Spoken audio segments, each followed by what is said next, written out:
Eh bien, après avoir parlé d'économie, de patrimoine, de société, il est temps de nous élever un peu et de parler de spiritualité.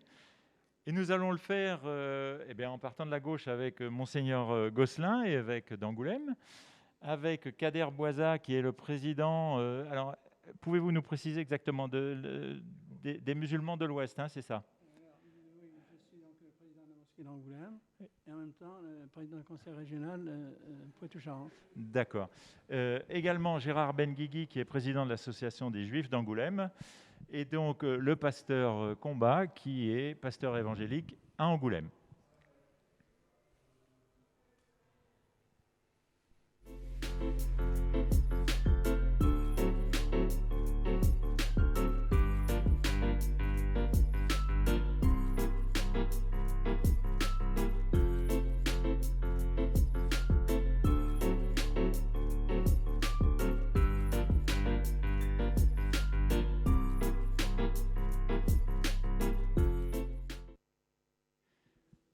Alors, messieurs, vous avez tous un point commun qui est de croire en Dieu, croire en Dieu qui est sinon le même, du moins très proche, puisque vous représentez les trois religions monothéistes avec leurs différentes déclinaisons. Euh, alors, la question qu'on pourrait se poser pour quelqu'un qui ne croirait pas et qui serait un spectateur, c'est mais pourquoi ils ne sont pas tous ensemble? Qu'est-ce qui les différencie? Donc, ce que je voudrais vous demander, peut-être en commençant dans le même ordre que la présentation, aux uns et aux autres, c'est de dire qu'est-ce qui différencie votre foi? Et donc, pour vous, Monseigneur, la foi catholique.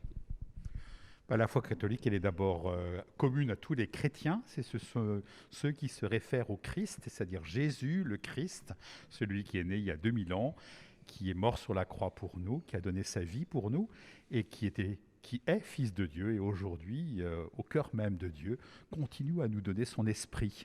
Donc il y a des points communs avec nos frères protestants, avec nos frères orthodoxes. Il y a ce qui est commun à la foi chrétienne.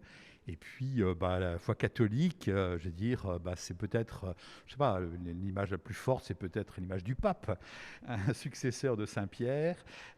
Voilà, et l'idée, c'est de la transmission d'une bonne nouvelle qu'on appelle évangile et qui se manifeste par l'engagement des chrétiens dans la société, qui se manifeste aussi par des célébrations dans lesquelles nous honorons, nous glorifions notre Dieu, hein, Père, Fils et Saint-Esprit. Voilà un petit peu en gros une petite synthèse de à quoi je crois.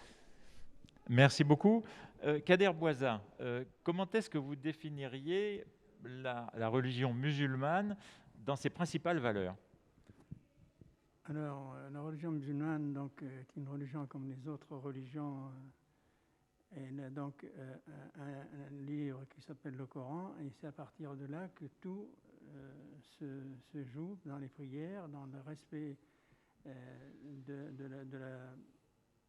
dans le respect, bien sûr, de la pratique. Et c'est quelque chose qui est ouvert sur le monde.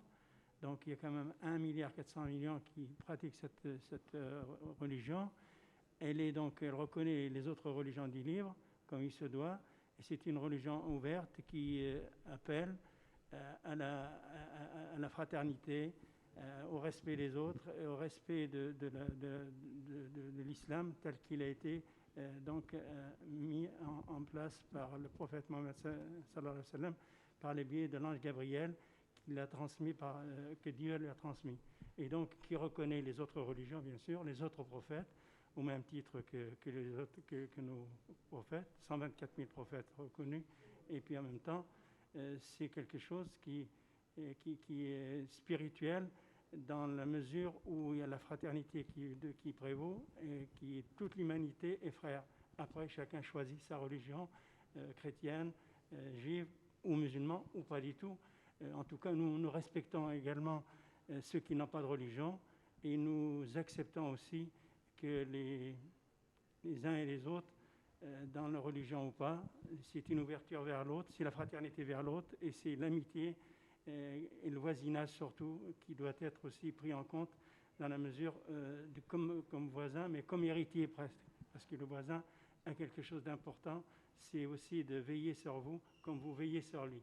Et c'est cette ouverture-là que nous prenons, nous en tout cas pour ma part, j'aime l'échange avec les autres religions et en même temps aussi, nous échangeons sur nos valeurs communes et nos valeurs que chacun prône pour l'amitié entre les peuples et en même temps le respect des autres et de soi-même. Très bien, on reparlera du dialogue religieux tout à l'heure. Kader Bouaza faisait allusion aux religions du livre. Alors, si on parle des religions du livre, on va dire qu'en termes d'ancienneté, la religion la plus ancienne est bien sûr la religion juive, celle d'Abraham.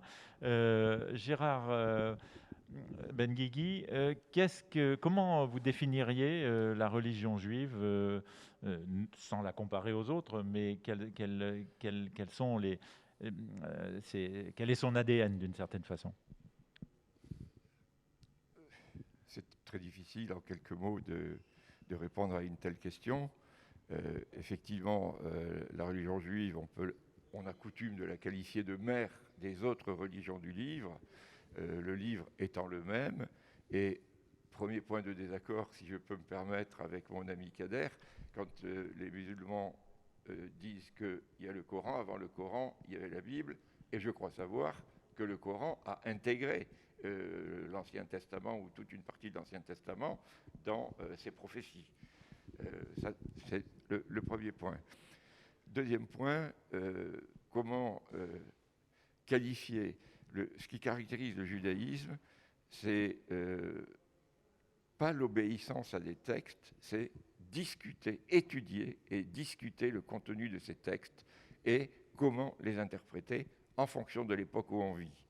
Le judaïsme apparaît souvent comme une religion un peu rétrograde à cause, surtout je pense, de la manière dont les gens pratiquants s'habillent, mais de fait c'est une religion qui est quand même, je le crois, le non-religieux que je suis, le non-pratiquant que je suis le croit, qui est quand même très ouverte sur la modernité. Et effectivement, le texte ne doit pas être pris comme ça, comme vérité absolue, comme argent comptant, comme on dit vulgairement. Le texte doit être creusé, discuté, et il y a même un vieux proverbe talmudique qui dit que chaque verset de la Bible a 70 significations, et quand on a trouvé les 70 significations, on doit chercher la 71e. C'est un peu une boutade, bien sûr, mais ça correspond à la réalité. Vous connaissez tous ces images de jeunes, ou pas jeunes d'ailleurs, dans les écoles talmudiques qui apprennent en se secouant comme ça. En fait, ils étudient toujours à deux. L'étude ne peut pas se faire tout seul. Ils étudient à deux et chacun apporte à l'autre la contradiction. Et on fait progresser, du moins je le crois, on fait ainsi progresser la réflexion. Et on dit souvent dans les milieux religieux qu'il ne faut jamais se contenter d'une parole absolue, d'une vérité. Aucune parole ne doit être prise intrinsèquement comme une vérité. Quand, à partir du moment où on croit qu'une parole est vérité, elle fige la réflexion. Et il faut toujours pouvoir rebondir dessus et faire avancer cette réflexion. Voilà pourquoi les textes doivent être en permanence remis en question, au moins quant à l'interprétation qu'on en fait, hic et nunc, pour parler latin comme tu l'as fait il y a quelques minutes, à chaque époque son interprétation. Merci beaucoup. Alors, Pasteur Combat, une des particularités de la religion protestante, enfin de la foi protestante à l'intérieur de la chrétienté, c'est la place que vous donnez justement au livre, peut-être. Oui, la religion protestante, la réforme protestante a voulu remettre en avant, à l'époque, au XVIe siècle, a voulu remettre en avant la place de la parole de Dieu, de la Bible, comme seule référence de la foi, comme seule source de la foi. Et du coup, ça s'est resté depuis, mais nos frères, notamment catholiques, mettent aussi maintenant, pas que maintenant, depuis longtemps, mettent au cœur de la foi aussi la Bible comme parole de Dieu.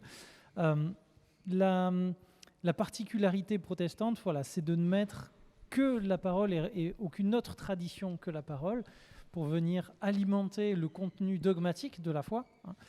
Et moi qui suis pasteur protestant évangélique, la particularité encore de cette sous-famille du protestantisme, c'est d'être un mouvement dit de professance, c'est-à-dire que les évangéliques, bon, le mot évangélique vient d'évangile, donc on met le salut en Christ au cœur de notre foi, ce qui est annoncé dans les évangiles dans la Bible, et la particularité des églises évangéliques, donc, c'est d'être des églises de professance, c'est-à-dire de n'accorder le baptême que sur la base d'une profession personnelle de la foi. Donc les églises évangéliques ne pratiquent pas le baptême de nourrisson, ce que certaines églises protestantes font.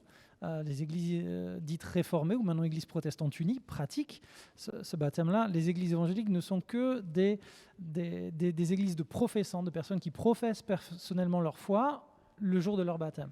Ce qui fait que ce sont des mouvements qui témoignent beaucoup de personnes qui ont très à cœur de témoigner de leur foi, même après dans leur vie autour d'elles. C'est pour ça que ça a une image souvent presque de prosélytisme ou d'être très très dynamique justement dans ce témoignage, parce que c'est construit avec des personnes qui veulent témoigner.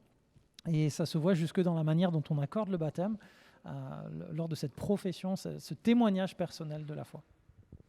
Alors, le témoignage est quelque chose qui est aussi sans doute très présent du côté des catholiques, Monseigneur. Tout à fait, je crois qu'on professe effectivement notre foi. Alors nous, on baptise les nouveau-nés, ce qui n'empêche qu'adultes, il y a cette capacité de pouvoir recevoir, en particulier maintenant le sacrement de confirmation, de demander aussi ce qu'on appelle l'effusion de l'esprit, à savoir de s'engager personnellement pour recevoir l'Esprit Saint.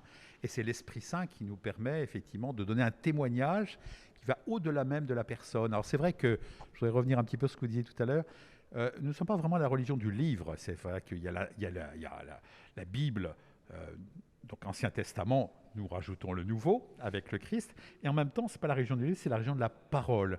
Et pour nous, la parole, c'est quelqu'un de vivant. Il a même dit « Je suis le chemin, la vérité et la vie ». Et c'est ce témoignage de Jésus ressuscité aujourd'hui que nous avons à transmettre et à incarner dans notre vie également. Alors c'est vrai que la vérité, on s'approche de la vérité, on n'est pas, personne ne dira, être humain dira « je suis la vérité », et bien sûr, ou j'ai la vérité, je la possède, parce qu'on ne peut pas la posséder, c'est comme quelqu'un, donc c'est un mystère, mais et l'importance effectivement, d'abord, je pense qu'on évangélise bien que par rayonnement, c'est-à-dire qu'il faut donner envie d'être chrétien en voyant des chrétiens qui sont sympathiques, croustillants et joyeux. Et pas des vieux croutons rassis, quoi. Je veux dire, on témoigne par la joie, et cette joie qui n'est pas liée au fait que tout va bien, mais que quelque chose nous traverse et qui fait que quelque chose a besoin d'être... c'est comme un surplus, d'une certaine manière. C'est comme ça que je vois le témoignage, effectivement, des chrétiens. Ce n'est pas toujours le cas, on n'est pas toujours aussi au top, bien sûr, parce qu'on est pécheur, mais en même temps, voilà, la joie de pouvoir servir quelqu'un qui est parmi nous, et qui nous transmet effectivement, qui souffle sur nous pour nous donner l'Esprit et l'Esprit Saint. Donc c'est la joie effectivement du témoignage, je crois. Alors, Kader Bouaza, cette idée de témoignage, cette idée de vivre sa foi en dehors, j'allais dire, de l'église, de la mosquée ou de la synagogue, ça a quelle dimension dans une communauté musulmane en général et peut-être dans les communautés musulmanes installées chez nous en France ? Le témoignage, c'est important. C'est le premier fondement pour reconnaître Dieu unique et sans associé. Donc, témoignage, il y a les 5 fondements visibles et il y a les 6 fondements qui sont par la foi invisibles. Donc, vivre sa foi telle que nous la vivons ici, peut-être que parfois certains ont des difficultés à trouver l'endroit idéal pour justement pratiquer, qui peuvent être gênés, etc. Mais on peut toujours trouver la solution à un problème quand ça se pose, qu'on a la foi, etc. vis-à-vis de l'autre. Et l'autre aussi peut vous comprendre, même s'il ne pratique pas, même s'il n'a pas la foi. Ça existe en France, le peuple français est généreux et il trouve les solutions. Parler de voisinage tout à l'heure, c'est important justement ce témoignage de la foi ici ou ailleurs. Mais en tout cas, pour trouver aussi la place en général dans l'invisible, c'est pour ça qu'on y croit en Dieu, on y croit à ses prophètes, on croit comme les religions monothéistes, ils ont le même Dieu que nous, Donc nous sommes quelque part frères tous. Et cette fraternité est importante pour nous dans la mesure où quelqu'un qui est étranger, entre guillemets, et qui est sans seul, etc., il trouvera toujours une main tendue par rapport à ce témoignage de l'autre, qu'il soit chrétien, qu'il soit juif ou qu'il soit musulman dans l'autre sens. Ça, c'est important pour justement ces communautés qui parfois ont des problèmes, mais avec l'aide des autres, ils arrivent toujours à se rebondir, comme on dit, et trouver l'espace qui leur convient et pratiquer en toute quiétude leur religion. Alors, juste, sans vouloir demander de se prononcer pour ou contre le voile, par exemple, est-ce que le témoignage, par quoi peut passer le témoignage? Je poserai la question aussi aux autres participants. Est-ce qu'il passe d'une certaine façon par des signes, j'allais dire physiques, vestimentaires, ou est-ce que la foi doit passer plutôt par une attitude en général? La foi passe plus par une attitude en général que d'un signe distinctif comme ça pour se démarquer des autres, parce qu'il faut aussi reconnaître le pays dans lequel on vit quand on n'est pas chez soi, et il faut reconnaître et respecter les us et coutumes de ce pays. Et on doit aussi se conformer justement de par les lois comme par la tenue vestimentaire. C'est pas le foulard ou autre chose qu'on met sur la tête que ça va changer ou augmenter notre foi. Notre foi, elle est, et on l'a fait augmenter dans cette spiritualité qui est la religion, etc., reconnaître Dieu, reconnaître les autres, et être en bon terme avec des personnes qui ne partagent pas la même chose que vous. Et donc, c'est par rapport à ça, autrement le signe tel qu'il est donné, c'est plutôt quelque chose de gênant pour moi, en tout cas. D'accord. Parce qu'il n'y a pas besoin de foulard, il n'y a pas besoin de se distinguer des autres pour montrer sa foi. La foi, elle existe, et justement, c'est par la foi qu'on arrive à plutôt avoir confiance en l'autre et faire confiance à l'autre.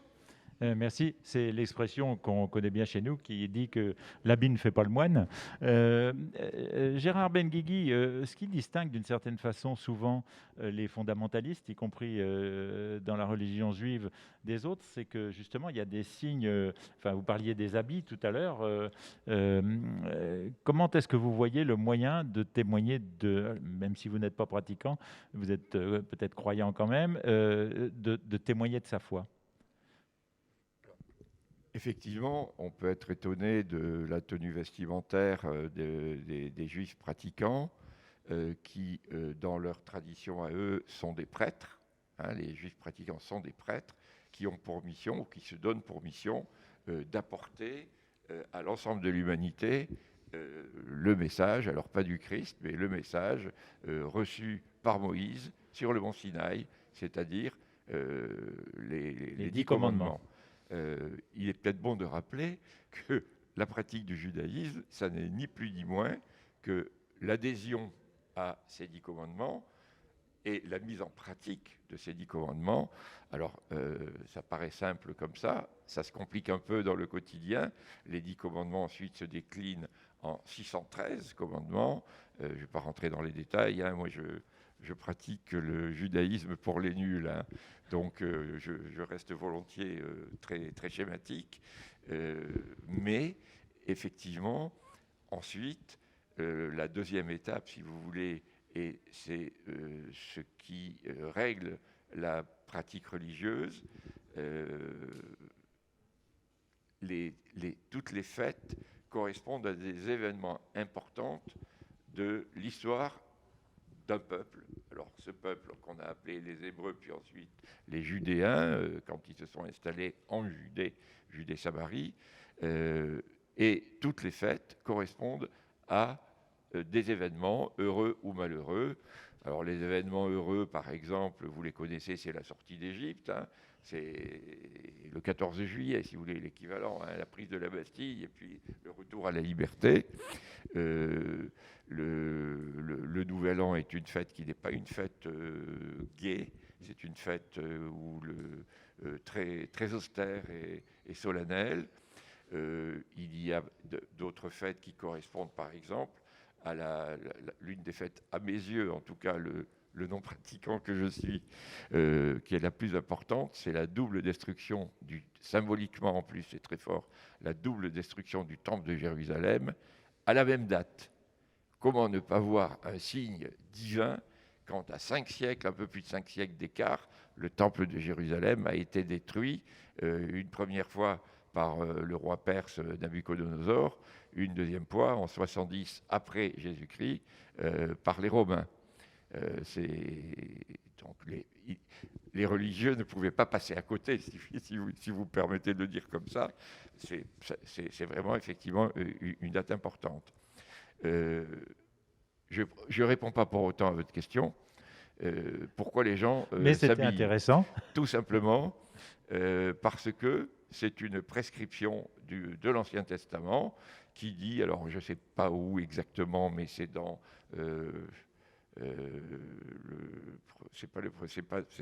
dans l'Exode, je crois. Dans l'Exode, on explique que les Juifs doivent avoir un espèce de tablier ouvert, une sorte de poncho avec des tresses à 4 angles directement sur la peau et les vêtements mis par-dessus, qui ne doivent pas se couper les cheveux sur les côtés, etc. Bon, moi, j'ai tendance à considérer ça comme des archaïsmes qui ne sont plus de mise.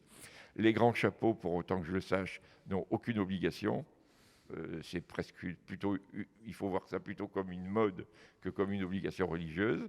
Ce qui est important, par contre, c'est d'avoir la tête couverte. Donc la kippa, dont on parle beaucoup, on oppose souvent, quand on a parlé du voile, vous l'avez évoqué il y a quelques minutes, on oppose le voile et on dit et la kippa. Je suis là pour défendre un peu ma paroisse, moi aussi. Autant le voile est quelque chose d'extrêmement visible et d'envahissant, autant la kippa, c'est quand même, vous me l'accorderez, un chapeau plus que minimaliste, et souvent il est noir. Sur des gens qui sont plutôt bruns, on ne le voit même pas, ou pas beaucoup. Mais l'importance symbolique de la kippa, et ça je le comprends pour les religieux, c'est, je ne sais pas si vous savez pourquoi les Juifs portent une kippa. Savez-vous, mes amis? La présence de Dieu. Absolument, bravo. On doit toujours se souvenir, si puissant que nous soyons sur terre, que Dieu est au-dessus de nous. Et la kippa symbolise cette présence de Dieu. Merci. Alors, on va peut-être revenir à la manière de témoigner. Pasteur Combat, comment dans l'Église évangélique, qui est une Église dynamique, on témoigne? Le témoignage est avant tout un mode de vie, on va dire, une manière de vivre, une manière déjà de vouloir témoigner de sa foi dans une vie transformée, marquée par le message de l'Évangile, qui va vouloir vivre à la ressemblance du Christ, vivre selon l'enseignement de sa parole, qui va du coup avoir une vie qui n'est pas façonnée par les valeurs de ce monde, mais des valeurs qui sont autres, qui sont celles de la Bible, qui sont celles de ce livre. Je rejoins totalement mon frère lorsqu'il disait que ce n'est pas avant tout une religion du livre, mais de la parole, parce que c'est une religion de la relation. C'est avant tout une relation à Dieu restaurée en Jésus-Christ, par Jésus-Christ, c'est ça notre foi. Et cette relation, c'est elle, on veut inviter, c'est ça le but de ce témoignage, c'est inviter un maximum de monde à rejoindre cette relation avec Dieu, et en intégrant cette relation avec son peuple, en fait. Donc du coup, c'est un témoignage forcément de vie, c'est un témoignage relationnel, et l'aspect relationnel est extrêmement important dans les églises chrétiennes protestantes, notamment évangéliques essentiellement, aussi très important. Donc cet aspect relationnel à la fois entre croyants, ce qu'on appelle la communion fraternelle, la vie fraternelle entre frères et sœurs en Christ, pour s'encourager, pour s'édifier, s'enseigner, se consoler, prier ensemble, se soutenir. Et aussi cette vie relationnelle dans ce monde, un monde dans lequel Dieu nous place pour annoncer ce message. C'est la mission que le Christ confie à ses disciples. Allez, faites de toutes les nations mes disciples, enseignez-leur tout ce que je vous ai appris, transmettez-le, soyez mes témoins, guidés par le Saint-Esprit dans la foi chrétienne. Nous devenons les témoins du Christ, c'est ça notre mission, notre vocation sur cette terre, c'est ça qui donne du sens à notre vie. Et ce témoignage, il est à la fois verbal, c'est un contenu de foi à transmettre, mais en fait, il impacte, j'ai dit, toute la vie. Il va impacter la vie dans une vie d'amour, une vie de compassion, une vie d'entraide, une vie de soutien, de lutte pour la justice aussi, de lutte pour la paix. On en parle aussi notamment je pense qu'on va y venir, mais dans un monde où il y a tellement de religions, tellement de foi, tellement de différences dans ce que l'on croit, cet appel biblique de l'apôtre Paul notamment, tant que cela est possible et tant que ça dépend de vous, vivez en paix avec tous les hommes. Donc du coup, cet appel biblique-là à être des faiseurs de paix, à lutter pour la justice, à lutter pour l'amour, à lutter pour notamment la Bible, Ancien et Nouveau Testament compris, mais beaucoup en avant la défense du plus faible, de l'orphelin, de la veuve, du pauvre, de l'étranger qui arrive sur le sol. Ces valeurs-là sont très présentes dans les textes bibliques. Tout ça va impacter la vie du croyant et va devenir un témoignage de vie dans lequel vient aussi le témoignage verbal de la foi, du contenu de la foi et de ce message de l'Évangile. Eh bien, merci. Alors, comme vous disiez tout à l'heure, il y a la dimension spirituelle va très au-delà des différentes chapelles. Et c'est ce qui fait un peu la base d'une manifestation qui a lieu régulièrement dans notre département, qui est les déambulations mystiques. Et nous avons interrogé Madame Daned, qui est une des responsables de cette manifestation. On la regarde.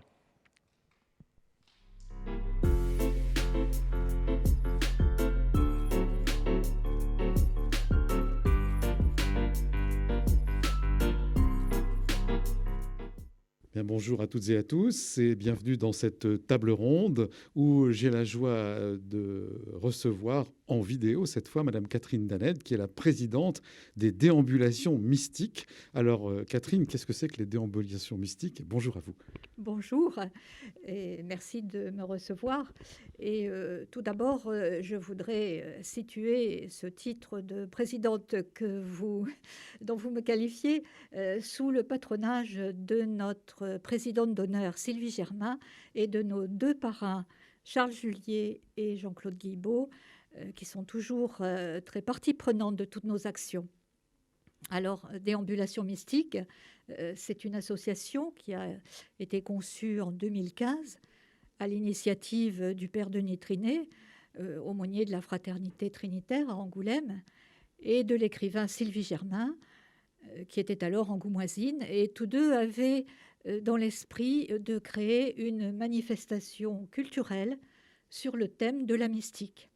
Alors, nos premières déambulations se sont déroulées en mars 2016 et depuis tous les 2 ans, en mars jusqu'en 2020. Alors merci de nous avoir rappelé l'histoire. Maintenant, quel est le contenu, en balayant peut-être un peu large? Alors le contenu s'articule autour du thème de la mystique. Il balaye un petit peu toutes les traditions spirituelles, puisque sa mission est de faire découvrir l'univers mystique dans toutes les traditions et tous les courants spirituels, de créer un espace de dialogue entre les cultures et les religions. Et ce n'est pas un hasard si notre association a été créée en 2015, l'année où les attentats ont frappé notre pays. Et nous voulons ainsi tisser des liens entre les personnes qui, malgré leurs différences, sont en quête d'un chemin spirituel ou sont intéressées par l'aventure spirituelle, quelle que soit leur orientation personnelle. Alors, qui dit déambulation dit démarche dans des endroits différents. On y voit quoi? Des expositions, des conférences, des vidéos? On se promène dans la ville? Oui, on se promène dans différents lieux culturels et cultuels de la ville, la mairie, le conservatoire, la cathédrale, la mosquée, le temple. Et les gens sont invités à se déplacer d'un lieu à l'autre, mais à se déplacer aussi à travers les époques, les traditions, les cultures et les formes artistiques qui peuvent être effectivement, alors pas des vidéos, mais des conférences, des récitals, des concerts, des expositions. Et traditionnellement, nos manifestations se terminaient par un film. Alors, vous parlez de film, c'est une transition toute trouvée pour moi, pour vous demander qu'est-ce que pourrait vous apporter et qu'est-ce que vous pensez que peut vous apporter cette nouvelle web télé, Télé 16, la vidéo en Charente. Eh bien, ça peut être un outil précieux pour garder une trace de nos manifestations, puisque jusqu'à présent, elles étaient laissées à la bonne volonté des particuliers qui prenaient sur des magnétophones avec une qualité de son plus ou moins bonne. Donc, j'espère que nos prochaines déambulations pourront être fixées avec une bonne qualité de son et d'image. Merci beaucoup, Catherine Daned, d'être venue témoigner. Et puis, on vous retrouve très bientôt pour de prochaines déambulations mystiques. Alors, malheureusement, pas aussitôt que nous l'espérions, parce que nous avions choisi d'organiser nos déambulations à la mi-mars et nous avons appris que c'était la date qu'avait choisi le Festival de la BD pour se dérouler. Donc nous ne pouvions évidemment pas nous maintenir, mais nous espérons quand même pouvoir présenter nos interventions sous une autre forme, probablement des rencontres ponctuelles tout au long de l'année 2022, si Dieu et le virus le veulent bien. Puissiez-vous être entendu. Merci beaucoup, Catherine. À très bientôt.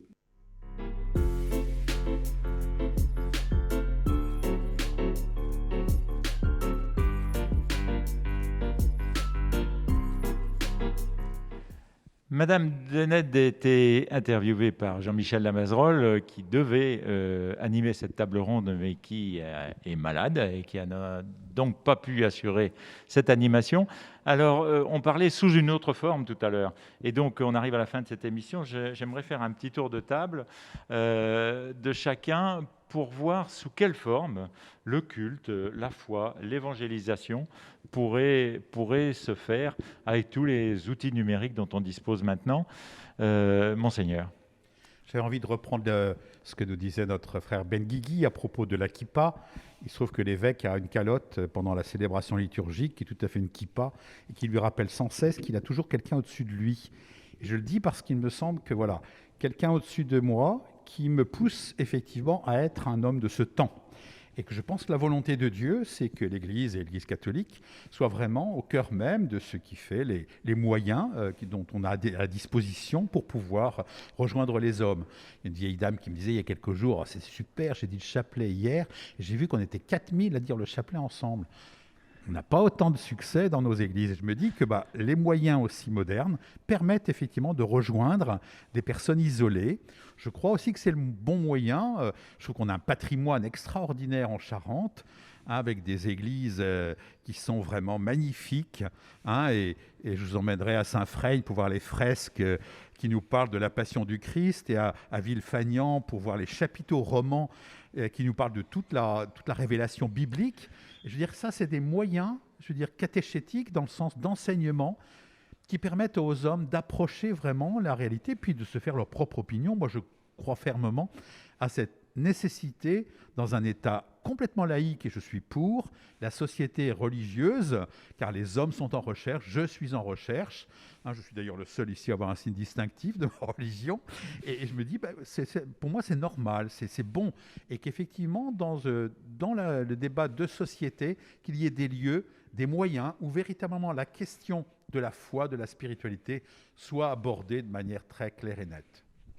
Merci. Kader Bouazza, les outils numériques, qu'est-ce qu'ils peuvent apporter dans la pratique de la religion ? C'est toujours un plus.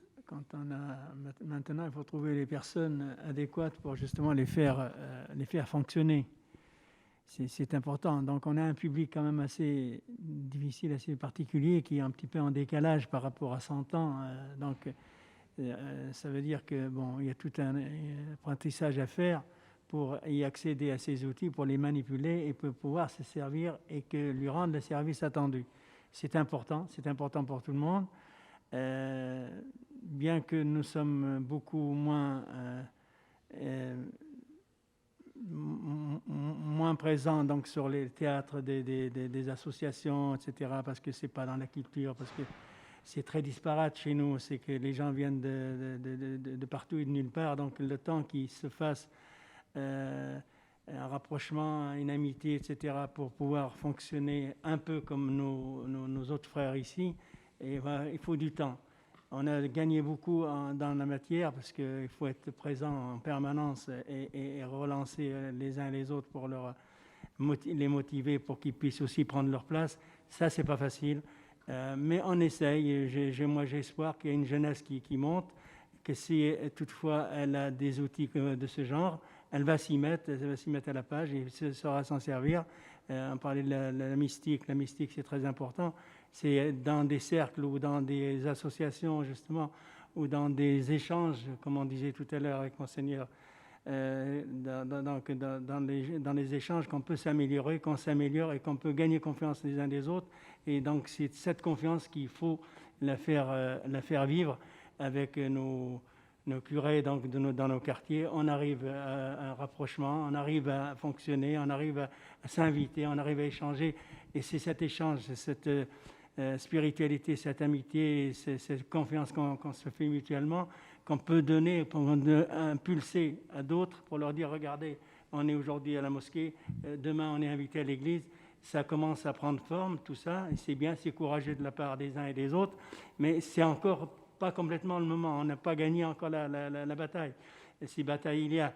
Mais moi, j'ai grand espoir donc dans nos compatriotes, les uns les autres, vont multiplier les efforts pour pouvoir y arriver à notre fin, de manière à continuer à s'inviter, à échanger et puis à s'intégrer. Ça, c'est important aussi dans ces milieux-là.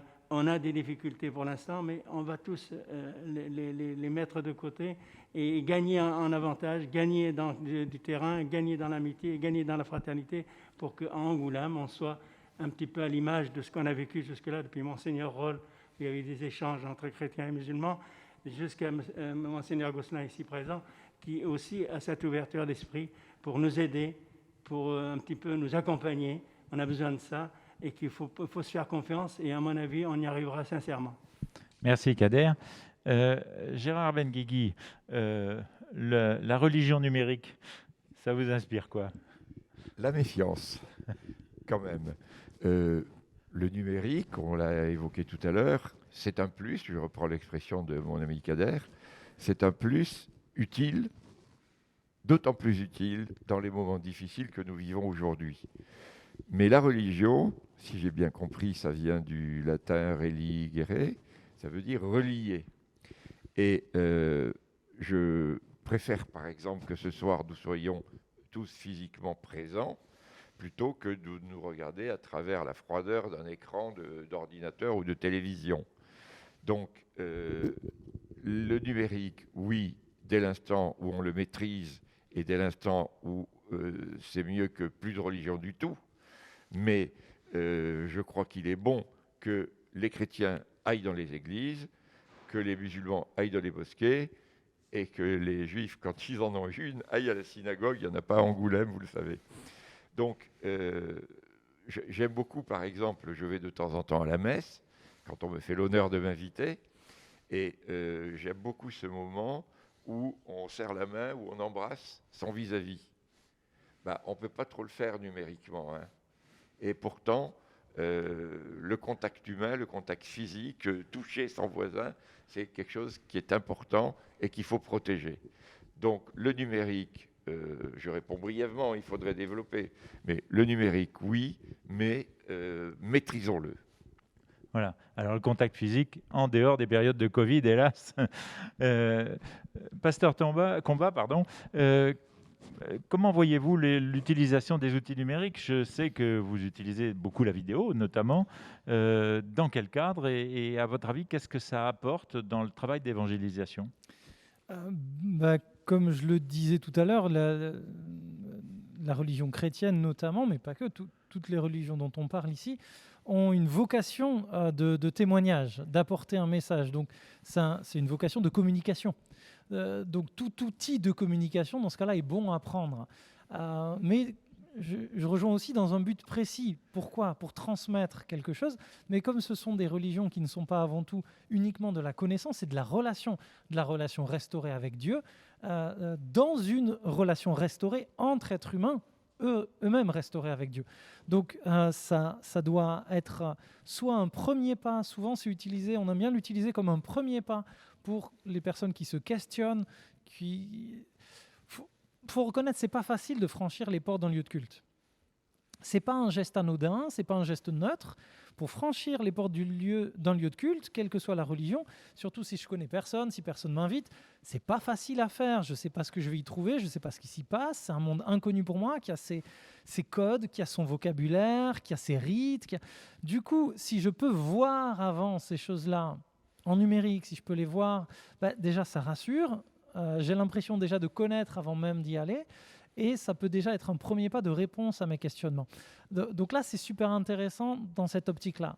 Mais l'optique doit surtout donner envie ensuite d'aller rencontrer, donner envie d'aller côtoyer, d'aller être accueilli, d'aller être intégré à cette relation-là.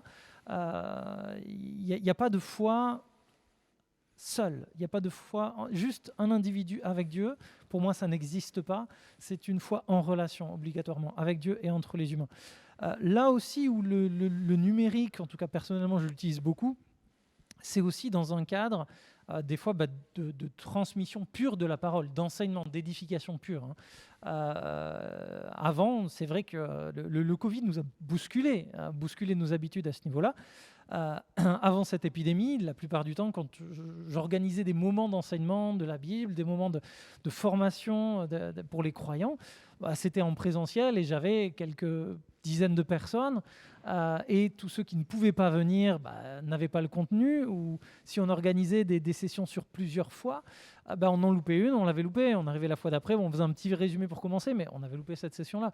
C'est vrai que l'outil numérique a beaucoup aidé à ce niveau-là, ça m'a permis de lancer des sessions de formation beaucoup plus longues, des fois d'une vingtaine de semaines d'affilée. Personne ne peut s'engager sur 20 semaines, il y a au moins une fois ou deux où je ne serai pas là, ou j'aurai un imprévu, ou alors si l'horaire ne correspond pas à ce que je peux, je n'ai pas cette formation. Là, avec l'outil numérique, avec du replay, on a accès à ces choses-là. Donc là c'est quelque chose de très intéressant. Et pour moi, c'est vraiment intéressant du point de vue de l'église dans laquelle je suis pasteur, mais aussi du point de vue du partage entre religions.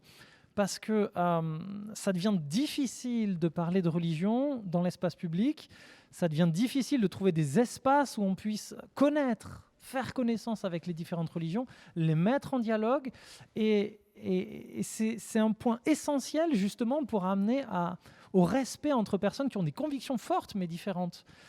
Si on ne connaît pas, on a du mal à respecter, et souvent les accès de haine ou qu'on peut voir sont dus souvent à de la méconnaissance. On connaît mal, et on a des a priori, et ça nous fait avoir des réactions qui sont dommageables.